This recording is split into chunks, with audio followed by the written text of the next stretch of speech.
look at those eggs in there. Well, here's 15 quail eggs. They all survived the trip very well and none of them broke. So I placed the eggs in my incubator, which is kept at a constant temperature of 99.5 degrees. The automatic turner rotates them every few hours, and I place water in the top for humidity. Other than that, I pretty much leave the eggs alone. Now during the 17 days while the eggs develop and hatch, I need to make a brooder. For the brooder, I have a wooden box and a heat source.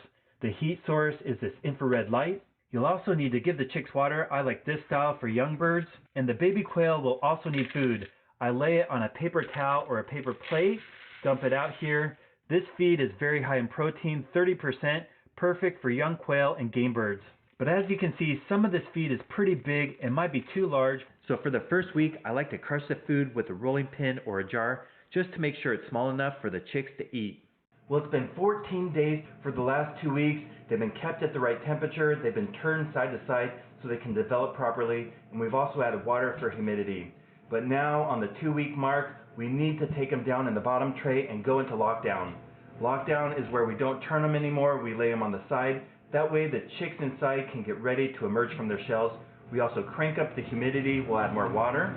So I'll just turn these flat. And we'll pull out our eggs and place them on the bottom rack. We'll check back in with them. They should hatch in 3 days on day 17. Well, it's day 16. I expected these eggs to hatch tomorrow, but I heard some peeping and we have our first chick. Let's take a look at it. So here's my very first Coturnix quail chick. It wants to be held. It popped out last night and it's so tiny and very vocal. It's yellow. It's going to be a white bird when it grows up, and it's starting to fluff out as it dries off. I'm going to move it to the brooder so it can have food and water and heat, and we'll wait for the other